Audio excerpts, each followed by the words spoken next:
Salve, salve, queridos amigos e pacientes. O que acontece depois que é feito o diagnóstico do câncer? Pois é, vamos falar sobre isso. Solta a vinheta. Bom, você que é novo no canal, muito prazer, eu sou Adolfo Bamonde, cirurgião geral e oncológico. Aqui no canal a gente fala sobre cirurgia geral, oncologia e transplante de órgãos. Ok? Você que já vem acompanhando a gente, é um prazer contar com a sua audiência, muito obrigado. Enfim, vamos falar aqui. Descobri que tem um câncer, fiz o diagnóstico do câncer. E agora? O que acontece? Primeiro ponto, calma. Não precisa ficar desesperado, não precisa achar que é o fim do mundo. Câncer não é sentença de morte. Esse é o primeiro ponto. Feito o diagnóstico de câncer, normalmente, até se chegar ao diagnóstico, algumas etapas são feitas, né? O paciente muitas vezes ou vai achar uma lesão suspeita como um achado incidental em algum exame, sei lá, vai fazer uma tomografia porque tá tosse, aí descobre um tumor no fígado. Isso pode acontecer. Ou então esse paciente ele já vai estar sendo investigado por algum conjunto aí de sintomas e sinais específicos e fez algum exame, fez a biópsia e veio o diagnóstico de câncer. Bom, ok, essa é a forma como o paciente chega pra gente, né? Ele já vem com o diagnóstico do câncer. Também tem os casos, né, que o paciente ele tem uma lesão suspeita numa determinada localização que é de difícil acesso para biópsia, como o pâncreas, por exemplo. Muitas vezes a gente trabalha em cima somente da suspeita. Mas no geral, né, feito o diagnóstico do câncer, o que vem depois disso? Primeira coisa, você tem que encontrar um profissional que consiga te explicar quais são as próximas etapas e te tranquilizar acerca do diagnóstico. A gente está numa fase moderna da medicina, óbvio que muita coisa ainda precisa ser descoberta sobre o câncer, tá? Mas a gente não está numa época onde você não tinha nada para fazer. Hoje nós temos muitas modalidades diferentes de tratamento que podem ser empregadas. Então, antes de se gerar uma ansiedade, antes de se ficar muito preocupado por conta do diagnóstico, algumas coisas precisam ser feitas. Bom, fez o diagnóstico. E agora? O médico que vai acompanhar o teu caso, ele pode ser um especialista ou não na tua área, né? Por exemplo, você tem um câncer de cólon, você vai passar uma consulta com um coloproctologista ou com um cirurgião oncológico, né? São dois médicos que podem trabalhar para poder tratar esse tipo de tumor. Por exemplo, um paciente que tem um tumor de pulmão, você tem cirurgião oncológico que trabalha, né, com doenças do tórax e tem o próprio cirurgião torácico. Então, normalmente esse paciente, quando é feito o diagnóstico, ele é encaminhado para um especialista, né, dentro daquela patologia. A seguir, são feitos os exames de estadiamento. Eu falei sobre isso no vídeo que eu falo sobre tumor de reto, né, quando eu estava citando, na verdade, o diagnóstico recente da cantora Preta Gil. Os exames de estadiamento são exames que vão mostrar para a gente ali como está o tumor em relação ao corpo do paciente. Então esses exames eles vão mostrar onde o tumor surgiu, quanto ele cresceu, o quanto ele invadiu em profundidade, se ele invadiu órgãos que estão ao redor daquele órgão onde ele surgiu, ou se ele se espalhou para os tecidos linfáticos que drenam aquele órgão, ou mesmo para órgãos à distância, tá ok? Inicialmente, a primeira coisa que a gente tem que fazer antes de pensar em começar um tratamento para o paciente são os exames de estadiamento. Então, primeira etapa após diagnóstico, estadiamento. Como vai ser esse estadiamento? Vai depender do tumor em questão que está sendo investigado e estadiado. Existe um estudo específico, né, para cada tipo de tumor, como ele pode se comportar, para que tipo de órgão ele costuma dar metástase e tudo mais. Então, esse conhecimento acerca, né, dos diferentes tipos de câncer vai guiar também, inclusive, os exames que são utilizados para estadiamento. Por exemplo, se eu vou avaliar um paciente que tem câncer de próstata, os ossos são estruturas onde você costuma ter, né, uma certa predileção pela metástase do câncer de próstata. Então, se eu tenho alguma suspeita de metástase óssea, eu vou pedir uma cintilografia óssea. Tá? Isso também vale para o câncer de mama, que também tem predileção pelo tecido ósseo, né, no caso da metástase. Tumor de cólon, por exemplo, a gente sempre tem que investigar o fígado, né?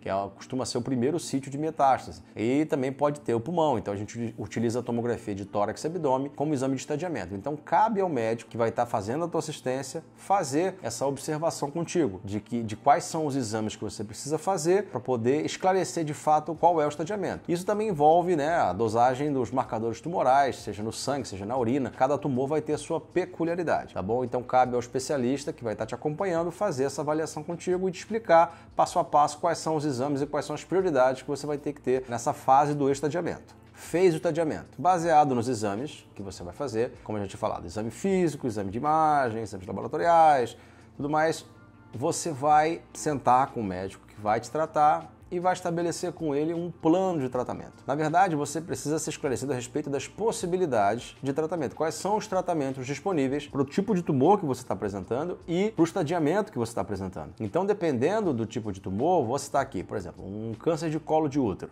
O câncer de colo de útero, nas fases mais iniciais, ele tem como tratamento de escolha a cirurgia. Dependendo de como ele está, se ele tiver numa fase mais avançada, se ele estiver infiltrando ali o paramétrio, se estiver com alguma íngua acometida, o tratamento de escolha costuma ser a radioquimioterapia. São os exames que você vai fazer no estadiamento que vão guiar o tratamento depois. Alguns casos especificamente, você pode ter, na verdade, algumas modalidades de tratamento que podem ser escolhidas pelo paciente ou discutidas com o paciente sobre riscos e benefícios, né? O que vai ser melhor, o que vai ser pior. E o paciente ali, ele decide junto com o médico como é que vai funcionar isso. Independente do tipo de tumor que você tenha, na verdade, existe uma tendência de os tratamentos serem sempre individualizados, que são sempre discutidos com o paciente o que existe de proposta, se o paciente quer se submeter a um tratamento ou outro. Cabe ao médico expor o que é melhor, porque tem mais resultado baseado na literatura mais moderna sobre aquele tipo específico de tumor e aqueles tratamentos. E depois que isso tudo é explicado, é definido qual vai ser o plano terapêutico e o paciente passa por esse tratamento. É um tratamento que envolve, na verdade, múltiplas modalidades ali de assistência. Você vai ter o cirurgião oncológico, ou o especialista de determinada área, você vai ter o oncologista clínico, que é o médico que vai prescrever as drogas para o tratamento, pode ser quimioterápico, imunoterápico, terapia-alvo, tá? Você vai ter o fisioterapeuta que vai trabalhar a reabilitação, você vai ter um nutricionista que vai trabalhar a dieta, para poder evitar a perda ponderal do paciente, para poder evitar que o paciente perca performance durante o tratamento. Você vai ter o fonoaudiólogo, em alguns dos casos específicos, auxiliando o paciente na fisioterapia, na reabilitação vocal. Enfim, você vai ter uma gama de profissionais ali que vai estar atuando em conjunto para um melhor resultado. Independente do tipo de tumor ou do estadiamento, você vai ter sempre uma abordagem multidisciplinar. Então o paciente ele deve ser explicado a respeito de quais tratamentos vão ser empregados e qual vai ser a sequência do tratamento. Por exemplo, câncer de reto localmente avançado. O paciente normalmente inicia o tratamento com radioquimioterapia, depois ele faz a cirurgia, depois ele faz uma avaliação para ver se precisa complementar com mais quimioterapia. Tudo isso vai ser conversado previamente. Em alguns casos específicos, por exemplo, o paciente ele pode fazer a quimioterapia isoladamente em tratamento inicial e depois passar pela cirurgia. Tudo isso deve ser discutido com o paciente deve estar ciente dos riscos que ele corre com cada tratamento e como vai ser a sequência dos tratamentos. Feitos os tratamentos, o paciente ele precisa agora de orientação do médico a respeito de como vai ser essa etapa. Por quê? Se o paciente faz um tratamento com intuito curativo, ou seja, ele não tinha metástases à distância no momento do diagnóstico, por mais que o tratamento tenha sido com intuito curativo, a gente ainda não considera o paciente curado. Isso é porque o tumor ele pode ter emitido micrometástases que só vão aparecer depois de algum tempo de acompanhamento. São metástases que não foram detectadas nos exames de imagem, nos exames de estadiamento, mas elas existem, elas sobreviveram ao tratamento com a cirurgia, com a quimio, com a rádio, que o paciente tenha feito, e elas vêm a aparecer depois de algum tempo, tá? Isso pode acontecer e a gente normalmente só considera o paciente curado depois de pelo menos 5, 6 anos, claro, também depende do tumor, tá? Não é todo tumor que você considera a cura depois de 5, 6 anos, alguns tumores você tem que acompanhar por mais tempo. Isso vai de caso a caso, o cirurgião assistente, o médico assistente, ele vai deixar isso claro para o paciente, tá? Mas a gente não considera ainda curado justamente porque esse tumor pode voltar. Habitualmente as recidivas tumorais, esse tumor, quando ele volta